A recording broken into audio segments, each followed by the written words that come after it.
Hi everyone, this is Katie and I'm back with a video log. It's been a little while. I think my last one was my YouTube video on mobility work, which got a lot of really good response and a lot of people seem to find that useful, so I'm really happy about that. So thanks for all the feedback on that, and I'm hoping to make some more videos here in the future.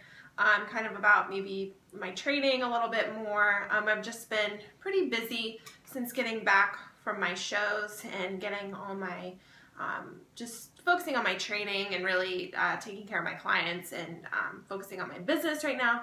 So I'll hopefully get some more videos up here soon, but today's something that just kind of came on my mind that I wanted to talk about. This is just more of a random video log. It's a Saturday, I have a little bit more time. I'm training later today, so I just wanted to make this video. Just something, sometimes these ideas come in my mind and I just, at that point, just kind of want to talk about it. So it's this idea of getting in the way of our own success. So people sometimes ask me, knowing that I used to struggle with binging and with just very disordered eating, inconsistencies with my training, and I was the queen of going up and down in weight, gaining 20 pounds, losing 20 pounds for years actually. And this started in high school. I was a track athlete, and then after I suffered an injury in track and then got into bodybuilding and sort of the physique, not into bodybuilding, I kind of got this desire that I wanted to compete one day. And I never competed until last year actually, but I had this desire, and so I was constantly going up and down. And people recently have been, a pretty frequent question that I get is, how did you overcome that up and down, and what are some strategies in order to overcome these struggles? Because I know so many people struggle with restricting, or maybe even if you're not restricting a ton, following your macros and then binging, or following your macros and then just somehow getting off track and just being completely frustrated with yourself, or being on your training program and then really slacking off. And just the inconsistencies are what I found most frustrating in my journey before. And when I finally started seeing results was when I was most consistent. So I would say the #1 key to seeing results is consistency. So something that kind of came to my mind as I was thinking about this was, well, what helped me to become the most consistent? And something that a lot of times with either my clients or with my friends that I see that are maybe struggling with inconsistencies in the gym, inconsistencies with their diet, is this idea of, are you getting in the way of your own success? And what I mean by that is, I remember when I was struggling with ups and downs in my weight, and I was binging and then restricting and binging, I had this idea in my head. I kept thinking to the past. I kept thinking, well, I know I'm going to binge again because it had happened in the past. I know I'm going to diet for 3 weeks or follow my macros. You know, at one point I had stopped dieting, and I was then starting to count macro. I was not doing the typical like clean eating, restrictive eating and cardio and restricting my food groups, and I started doing macros, but I still struggled. It wasn't just this switch where I went from clean eating to counting my macros and then all of a sudden I stopped, the struggles with binging stopped. No, it was a transition time. I had to slowly incorporate these fear foods. I know some of you see my Instagram, see what I eat. You know, I eat ice cream pretty frequently. I'm a volume eater, so typically most of the stuff that I eat is actually pretty low, not high calorie density, because I like eating a lot of volume. So I eat lots of veggies, lots of fruits, lots of lower carb type. I mean, now I consider them lower carb, like Ezekiel bread, but back in my clean eating days I would have thought, oh my god, Ezekiel bread, like that was like a fear food of mine actually, because I had disordered eating. So bread was kind of, I was scared of that, or not scared, but it just kind of, a lot of you, if you have struggles with eating, can relate to this. You have certain foods that maybe trigger this fear inside of you. So when I was struggling with the ups and downs, I kept replaying in my mind the past. I kept thinking, well, what's happened in the past? Well, I've counted my macros for 3 weeks, and then I have a binge, and it's never going to get better. And that was what I was telling myself. Well, what you tell yourself can manifest itself and become reality. So what I was telling myself is that I'm just going to fail again. Well, yeah, if I tell myself I'm going to fail again, I am going to fail again. So I think that this is something that I struggled with so much, was getting in my own way. I actually think that the fear of success was more debilitating than the fear of failure. So I was fearful. I thought, well, if I follow my macros, that, I finally kind of determined where I was maintaining weight or where I needed to be, reverse dieting. I thought, if I follow these macros, if I finally follow a plan, what if I'm successful? Because I was never obese. I was overweight, actually, and I weighed probably at my heaviest, maybe 35 pounds more than I do now, with a lot less muscle mass. So my body fat percentage was a lot higher.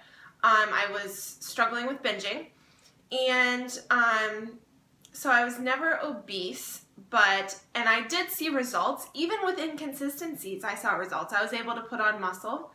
And I thought to myself, well, if I am consistent, I'm gonna actually see results. And it scared me. It actually scared me that I was fearful of the success that I maybe could have, because I saw, I didn't hate my body. I wasn't saying, oh my gosh, I can't stand my body, I can't stand who I am necessarily. I just thought, well, if I'm consistent and I actually put in the work and finally follow a plan consistently, I'm going to see results. And that scared me. So I think sometimes we can actually get in our own way, because we have this voice in our head from the past. And maybe we turn to food because of emotional reasons. Maybe we turn to food because, we had a prior addiction, and then we overcome that, and then food kind of replaces it, because it is comforting. When comfort food. Why do they call it comfort food? Well, it is comforting.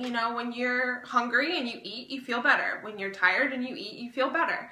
But then it becomes this emotional, you kind of attach this emotional need to food, and that's what I started to do. So because I used to be severely underweight when I was running track in high school, and then I started to struggle with turning to food to fill an emotional need, and that was kind of stuck in my head as the past. So I'd always turn to food to satisfy this need. And so then it scared me. Well, what if, I finally found some freedom with macros and realized that I didn't need to restrict certain food groups, because I follow If It Fits Your Macros. So the fear of success, that's what scared me. Because I'd failed in the past. So I thought, well, if I succeed, what's going to happen? I might actually reach my goals. That was scary to me. I mean, where will that lead? I might actually get on stage. I might actually compete. So when I started focusing less on the fear of success and more on the day-to-day, what do I need to do? I thought, okay, one day I want to compete. What do I need today to be one step closer to competing, or one step closer to having a healthy metabolism? It might not just be competing. Have a healthy metabolism. Have a healthier relationship with food. Just be happy. Find balance in life. Your fitness journey should complement your life. It should not detract from it. It should not be something that takes away from other aspects of your life. Is fitness the most important thing in your life? No. It should be the people in your life. It should be the relationships you have. It should be your family, your friends, for me, it's my faith, my family. Those are things that I need to be putting first. And if my fitness, if it becomes something that is self-destructive, that is not good. So take one step, look at where you are today, and instead of thinking what has happened in the past, think about what you want to happen in the future.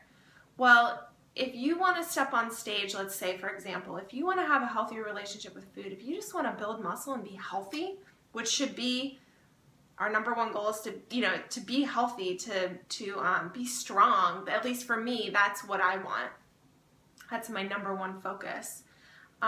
Then start taking actions today that will lead you to what you want to become in the future. Don't live in the past. And that's what I think was getting in my way for years, by me living in the past, thinking about, well, what has happened before. Instead of doing that, I would, you know, encourage a lot of you to figure out, you know, look at the long term. The time will pass no matter what happens, no matter what you do. 4 years will go by. So if you choose to take positive steps towards what you want to achieve, it's one step at a time. Anything in life is taking it one step at a time. And that's something that I've become better at. I'm not the best person at this. I still struggle. I still have my doubts. I still sometimes, you know, struggle with telling myself, oh, you can't do this, you know, maybe things that I want to do in the future, and I still struggle with that too. I'm human. You know, sometimes people think that I maybe don't struggle with eating anymore. No, that's not true. You know, sometimes there are days when I maybe have these thoughts in my head where some of these old memories from the past come back, where either I'm under eating or I feel like I might resort to food for emotional needs or something. But I've gotten so much better at it because it takes time. It's one day at a time. So I would encourage people to really take a step each day towards your goals. What do you want to accomplish? What is it in life that you want to achieve? Start living for what you want, as opposed to living in your past and these voices that debilitate you, that say, no, you can't do it because you did. Well, who cares? The past is the past. The future is not dependent on what has happened in the past. You can make a new. You can do something completely different. Did I ever think 4 years ago, when I was, you know, in my room, literally I locked myself in my room and studied when I was in college because I was suffering from disordered eating and I was binging. I was so embarrassed. Did I ever think that I would be on stage or powerlift or be, you know, helping people reach their fitness goals? Absolutely not.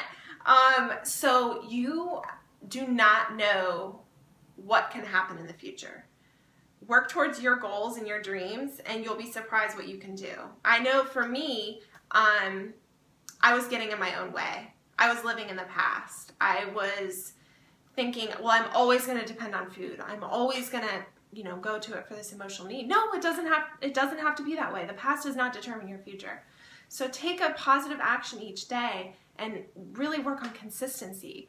Work on being positive. I still have to work on that every day too. I'm not always the most positive person with myself. I can be very hard on myself, but you know, really looking at how far you've come. Only look back in the past to see how far you've come. Don't look back in the past to see what has been true, and then apply that to the future. It doesn't have to be that way. So this is just a random video on you know, I just hope that this helped some of you, maybe taking perspective and knowing that it's not always an easy road and you have to take it just one step at a time. And sometimes we get in our own way, and this voice in our head that tells us, well, this happened in the past, is sometimes what debilitates us from reaching our goals and our dreams. So I think that focus on taking it day by day and consistency, and really your fitness journey and any goal that you have should enhance your life, not detract from it. So I hope that this was maybe helpful for you guys, and another random kitchen video log. Yay! Oh, and this shirt is donuts and deadlifts. I don't know if you can see it, because I know some of you might ask, and if you're watching to this point, this is a long video, so you might not even be watching still. But if you guys did, thank you, and I'm hoping to make some more training videos soon. Maybe what's in my gym bags. I get a lot of questions about my gear, and then also I'm just made a Periscope, or whatever the heck that thing's called, account. So I might be doing some training sessions on that. So my username is KatieAnn100, same as my Instagram. And I'm going to be traveling to Florida this next week for VIP camp for Team Norton. Yay! I'm super excited. So I might be back on YouTube after that. Who knows? But hopefully that this video was helpful for you guys, and keep working hard. Take it day by day. You got it. So I'll see you guys later. Bye.